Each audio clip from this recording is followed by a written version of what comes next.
All right, guys, let's do number 52. Beautiful. All right, a truck loaded with cannonball watermelons stops suddenly to avoid running over the edge of a washed out bridge. The quick stop causes the number of melons to fly off the truck. One melon rolls over the edge with the initial speed of 10 meters per second. In the horizontal direction, a cross-sectional of the bank has the shape of the bottom half of the parabola with its vertex at the edge of the road with the equation y squared equals 16x, where x and y are measured in meters. What are the x and y coordinates of the melon where it splatters on the bank? All right, encourage you to pause this video and get this. All right, let's solve this. So before we attempt to solve this problem, I like to point something out for you guys. So this is going to be a watermelon. This is going to be some initial velocity. And that initial velocity, I'm going to call that V naught. So V naught is going to be at 10 meters per second. Now, before I attempt, all right, guys. So before we attempt to solve this question here,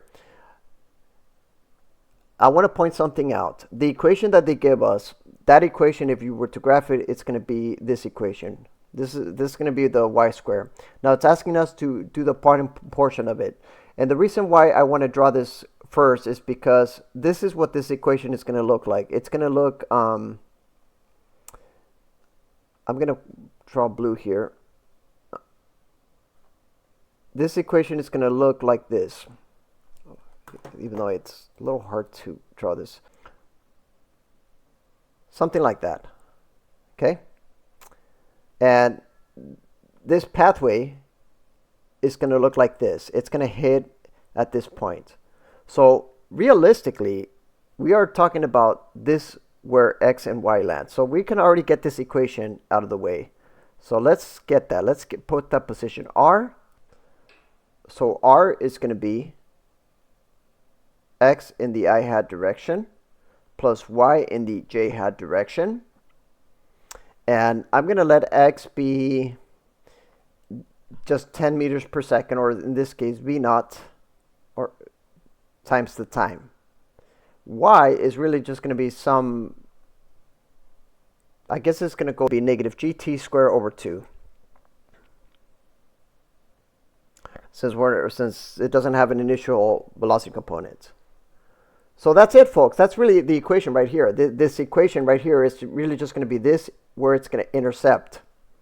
So I'm going to just do nothing more than substitute this. G over 2t squared equals 16 times v naught times the time.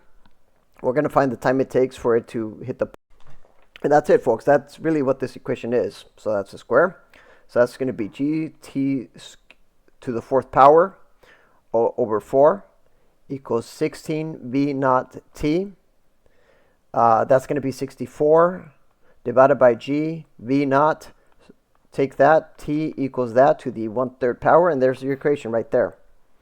So it's just plug and chug at this point. So I'm going to do exactly what I have here. I'm going to take 64 divided by 9.8 times v naught, which in this case, which is what, 10 meters. Take 1/3 of that, and I got 4 seconds. I don't know if that's correct, but let me, I can verify this anyway. So that's going to be VT.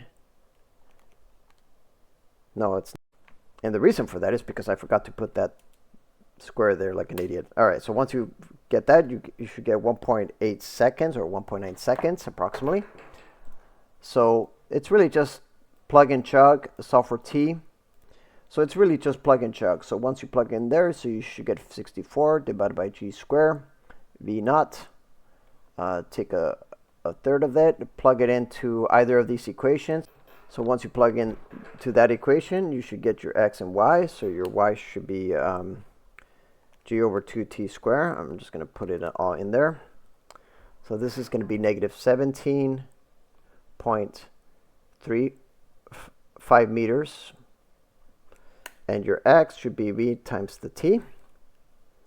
So x would be 18.82 meters.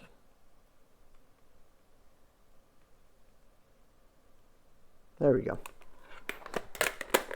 And we're done.